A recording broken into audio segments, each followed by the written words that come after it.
Pemirsa, dalam rangka mencegah penyebaran virus COVID-19, Forkopimda Kabupaten Biren Aceh melakukan patroli sambil bersosialisasi ke sejumlah warung kopi dan penjual makanan kaki lima di seputaran Kota Juang, Biren Aceh. Danau adalah sebuah ketentuan untuk kesehatan penduduk. Tim gabungan Forkopimda yang dipimpin oleh pelaksana tugas Bupati Biren melakukan patroli secara bersama sambil melakukan sosialisasi pencegahan COVID-19 ke sejumlah warung-warung kopi yang masih terbuka lebar seperti biasa tanpa menghiraukan anjuran pemerintah pusat untuk menerapkan physical distancing dan diwajibkan pakai masker. Dengan menggunakan pengeras suara secara bergantian, para pejabat Kabupaten Biren menghimbau kepada pemilik warung dan masyarakat yang masih membandel tidak menerapkan physical distancing dan tidak memakai masker saat nongkrong di warung kopi.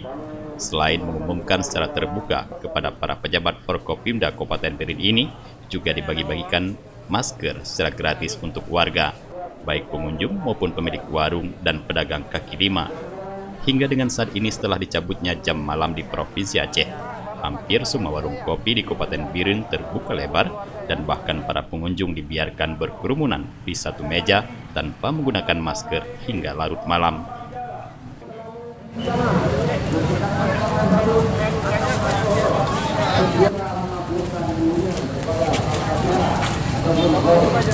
Pakai masker,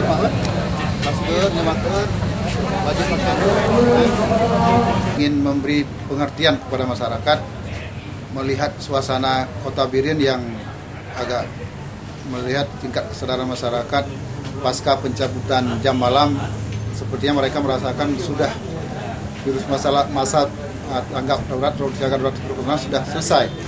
Jadi kemungkinan masyarakat memahami seperti itu, sehingga kami bersama Forkopimda turun langsung kepada masyarakat di warung-warung kopi yang tempat mangkalnya anak muda kita untuk memberi pengertian bahwa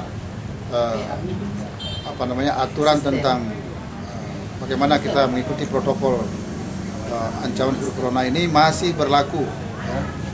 Sebenarnya peraturannya warung kopi boleh buka, tapi dengan pola menjual kopi atau teh atau minuman lain dengan pola bungkus dan take home atau take home pay istilahnya. Jadi belanja buat pelaku rumah. PLT Bupati Biren Muzakkar Agani mengatakan himbauan sebelumnya untuk tidak nongkrong di warung kopi secara terbuka belum dicabut, hanya saja pemerintah Aceh mencabut pemberlakuan jam malam. Muzakkar mengatakan jika para pedagang masih membandel, nantinya akan diberi sanksi tegas hingga pencabutan izin berjualan. Dari Biren, Tim Liputan Aceh TV melaporkan.